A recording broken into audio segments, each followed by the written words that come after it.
My son looked me in the eye, my own son, the boy I raised alone for 31 years, and said, "Mom, I really need you to skip the wedding."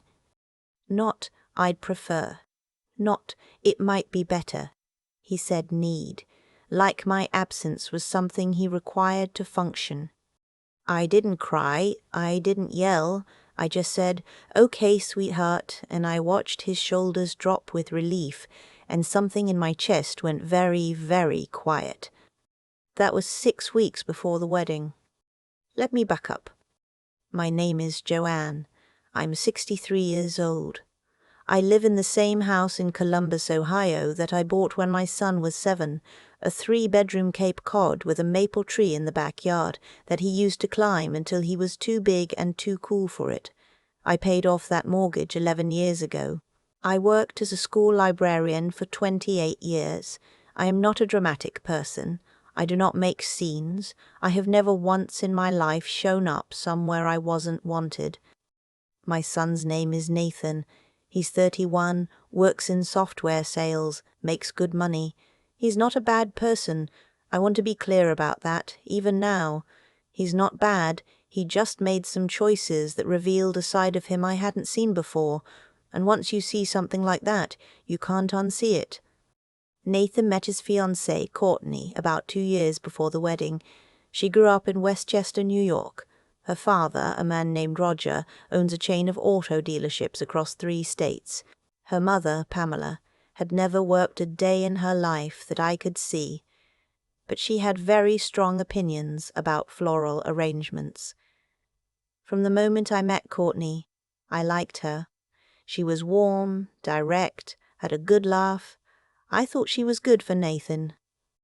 What I didn't understand, not at first, was what Nathan was trying to become in order to keep her. The first time I noticed something was off was about 8 months before the wedding. Nathan called me on a Sunday afternoon, which he usually did, and somewhere in the middle of talking about the venue they'd chosen, a restored estate about 40 minutes outside the city, the kind of place that has a chandelier in every room and a parking attendant, he mentioned the budget.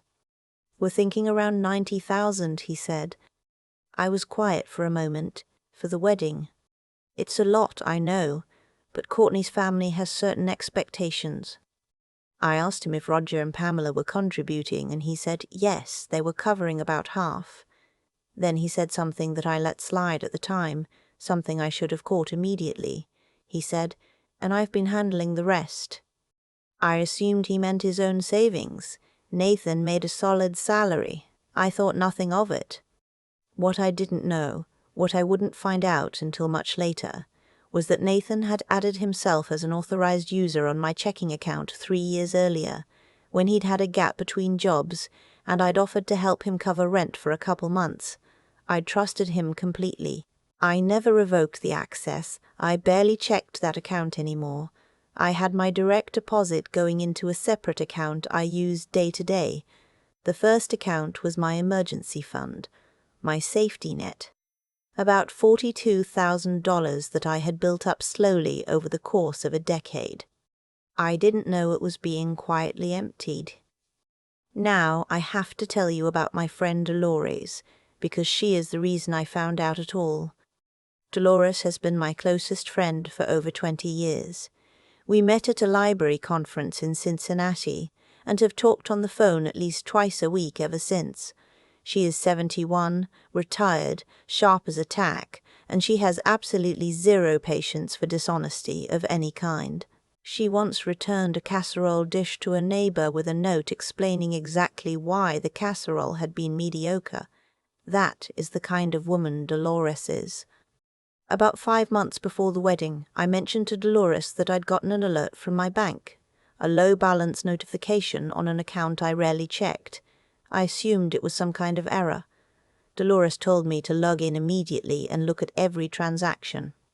I did. I sat at my kitchen table with my laptop and a cup of coffee that went cold, and I read through 18 months of withdrawals. Some were small, some were not. There were transfers to an account I didn't recognize, ATM withdrawals in amounts just under the federal reporting threshold, and 3 separate payments to vendors whose names I would later confirm were the wedding florist, the caterer, and the estate venue. $41,280 gone. I sat there for a long time. Then I called Dolores. She didn't say, "Oh my goodness," or "Are you sure?" She said, "Joanne, that is fraud. That is a federal crime. What are you going to do?" And I said, "I don't know yet." Here's the thing people don't understand about a moment like that. You don't just feel angry, you feel something more disorienting than anger, a kind of vertigo, like the floor has shifted and you're not sure what's solid anymore, because this isn't a stranger who took from you. This is the person you drove to the emergency room at 2 in the morning when he was 16 and broke his collarbone falling off his friend's roof. This is the person whose college applications you proofread 4 times. This is the person you took out a second shift for 2 years working weekends at a bookstore, so he could graduate without student loans. I didn't report it to the police. I know some of you will think I should have, and maybe you're right, but I'm his mother, and I needed to understand it first before I decided what to do with it. I called Nathan the next evening. I kept my voice calm. I asked him how the wedding planning was going. He said fine, everything was coming together. I asked him specifically about the venue deposit, the caterer, the flowers. He hesitated for only a fraction of a second. Then he said, "It's all handled, Mom." "I know it is," I said. "I've seen the transactions." Silence. I gave him that silence. I let it stretch out. I didn't fill it. Finally he said, "Mom, I can explain." "I know you can," I said, "and I want you to, but not tonight. Tonight I just needed you to know that I know." Then I hung up. He called back 4 times that evening. I didn't answer. He drove to my house the following Saturday morning. I made coffee. I let him talk. He told me he was ashamed. He told me he'd panicked, that Roger had initially promised to cover 60% and then pulled back to 40%, that the vendors were already contracted and the deposits were non-refundable, that he didn't want Courtney to know how tight things were because he'd told her his finances were solid, that he thought he could replace the money before I ever noticed. I was going to pay it back, he said. "When?" I asked. He didn't have a clear answer. I told him 3 things. First, what he did was wrong, not a grey area, not a mistake, not a misunderstanding. Wrong. Second, he needed to tell Courtney the truth about his finances before they got married, because starting a marriage on a lie like that was a foundation made of sand. Third, I would not be reporting him to the police if, and only if, he committed to a repayment plan in writing, and he came clean to his fiancée within 2 weeks. He agreed to all 3. He was crying by the time he left.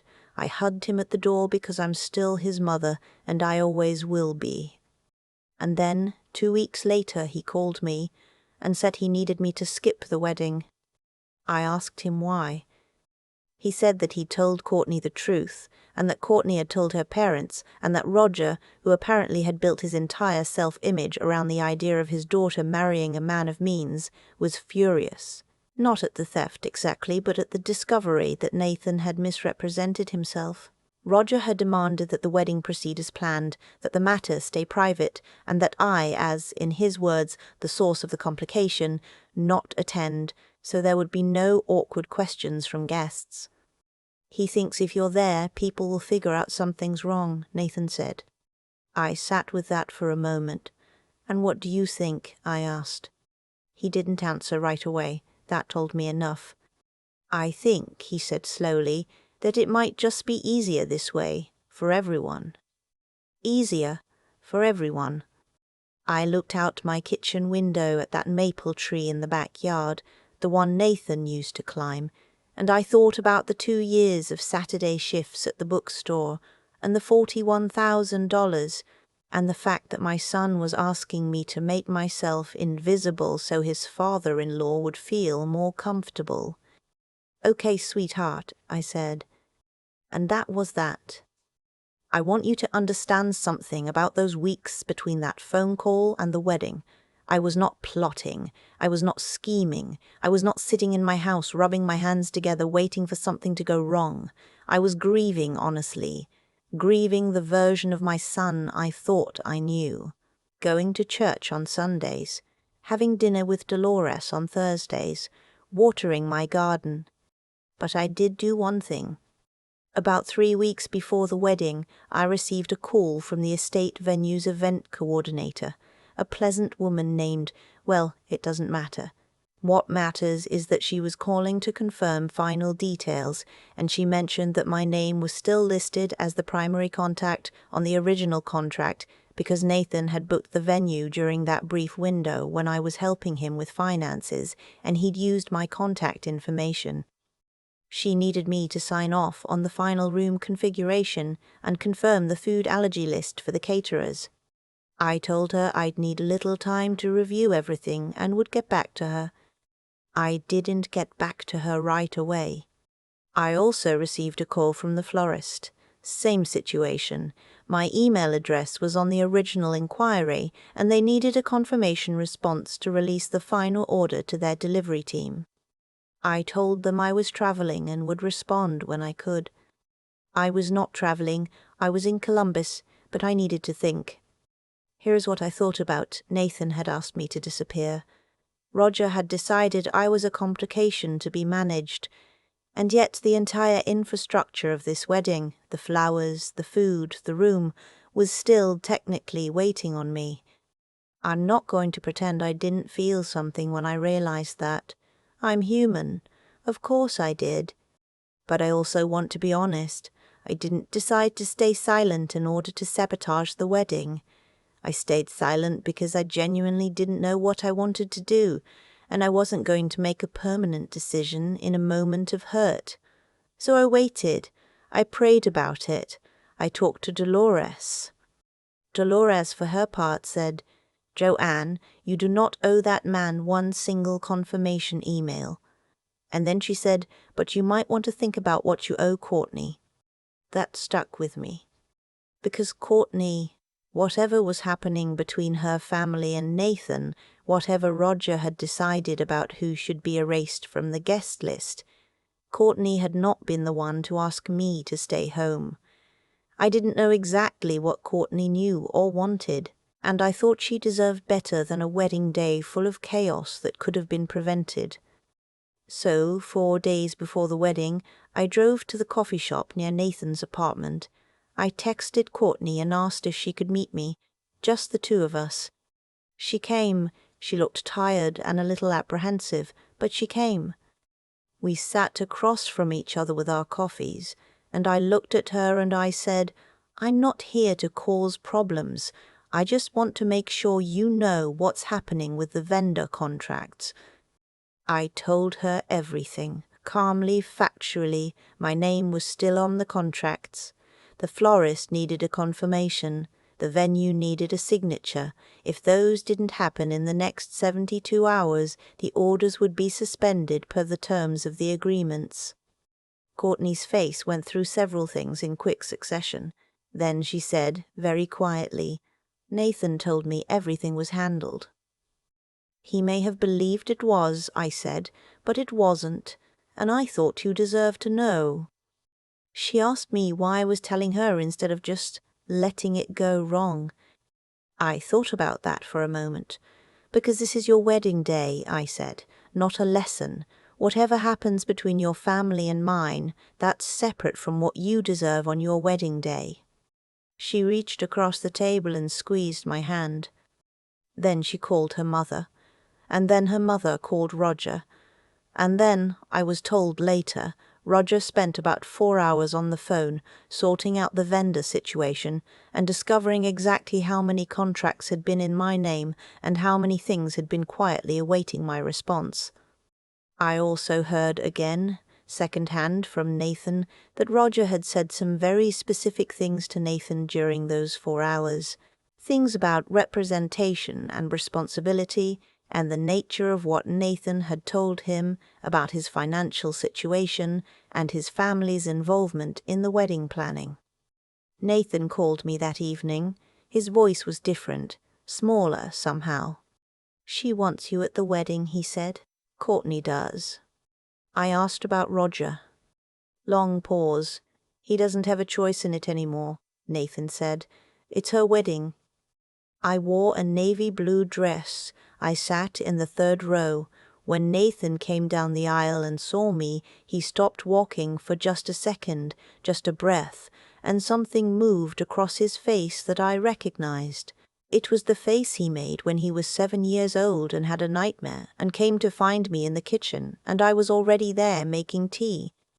Relief and something like shame and love all at the same time. The wedding was beautiful. The flowers were exactly what Courtney had wanted. White peonies and trailing greenery, simple and lovely. The food was excellent. The chandelier in the main hall threw light across the dance floor like scattered coins. Roger did not speak to me. He looked through me in the receiving line as though I were a window. I smiled at him anyway. At some point in the evening, Nathan found me near the dessert table. He put his arm around my shoulders and didn't say anything for a long moment. Then he said, "I don't know how to fix everything." "You don't fix it all at once," I told him. "You just start." The repayment plan we'd agreed to, documented, signed, witnessed by Dolores and her notary stamp because Dolores does not do anything informally, began the following month. Not a dramatic sum each month, but consistent. Nathan set up an automatic transfer. He's never missed one. Courtney emails me sometimes. She asks about my garden. She sent me a photo in March of the maple she and Nathan planted in the small yard of their new house, and she said Nathan told her about the one in my backyard, and he wanted her to have one too. I looked at that photo for a long time. I'm not going to tell you everything is perfectly healed, because it isn't. There are still conversations Nathan and I need to have. There is still work to do. But I know my son. I know the boy underneath the bad decisions. And I know that the truth, when it finally came out, not dramatically, not in the confrontation, just quietly and inevitably, the way truth tends to, changed something in him. Roger, I heard, sold one of his dealerships. Something about a partnership gone wrong. I don't know the details, and I didn't look for them. It wasn't my business. Dolores and I had dinner last Thursday, like always. She ordered the salmon. I ordered the pasta. She told me she was proud of how I'd handled everything, and I told her she was biased, and she said, "Of course I am. That's what friends are for." I'm 63 years old. I live in a paid-off house in Columbus with a maple tree in the backyard. I worked hard for everything I have. I love my son even when he disappoints me. I know how to wait. And I've learned, maybe this is the thing I most want to say, to anyone out there who is sitting with a hurt like this one. I've learned that sometimes the most powerful thing you can do is simply not disappear when someone asks you to. Not out of anger, not to make a point. Just because you were there first, and you're still here, and you're not going anywhere. I keep coming back to that moment at the kitchen table, the cold coffee, the laptop screen, the number that didn't make sense at first, and then made too much sense. $41,000. I didn't scream. I didn't call Nathan and tear into him. I just sat there and let the reality of it settle, the way you have to let hard things settle before you can decide what to do with them. I think about the choices Nathan made, and I don't see a monster. I see a man who got frightened and made a wrong turn, and then kept making wrong turns to cover the first one. That's a human thing. It doesn't make it right. It was wrong, and I told him so directly. But understanding how someone went wrong is different from excusing it. I've always believed that. You can hold someone accountable and still love them. Those two things are not opposites. What I notice, looking back, is that the consequences Nathan faced didn't come from me punishing him. I didn't report him. I didn't make a scene at the wedding. I didn't call Roger and have it out. The consequences came from the simple fact that truth is structural. It holds weight whether you acknowledge it or not, and eventually the structure shows. Roger spent years building a self-image around wealth and appearances. Nathan spent months building a version of himself he couldn't sustain. When those two fictions met the actual paperwork, the actual vendor contracts, the actual facts of what had happened, everything shifted. I didn't cause that, I just didn't prevent it. Dolores told me once that real wisdom isn't knowing all the answers, it's knowing when to act and when to wait. I've thought about that a lot. I waited not because I was passive, but because I was paying attention. I was reading the situation, figuring out what was mine to do and what wasn't. When I met Courtney at that coffee shop, I wasn't trying to blow anything up. I was trying to make sure she had the information she needed to make decisions about her own life. That felt like the right thing, not the easy thing, but the right one. And that's the part I want to say plainly. Doing right isn't always comfortable. Calling Nathan the evening after I found the transactions and telling him I knew, that wasn't comfortable. Sitting across from Courtney and watching her face change as she understood what had been hidden from her, that wasn't comfortable either. But I've learned that comfort and integrity rarely live at the same address, and you have to decide which one you're going home to. Nathan is paying me back, not all at once, but steadily, the way honest effort actually works, not in grand gestures, but in consistent, quiet action over time. That consistency means more to me than the money does. It tells me something about who he's choosing to become. I'm 63. I have a paid-off house and a maple tree and a friend who orders salmon every Thursday. I don't need drama. I don't need to win.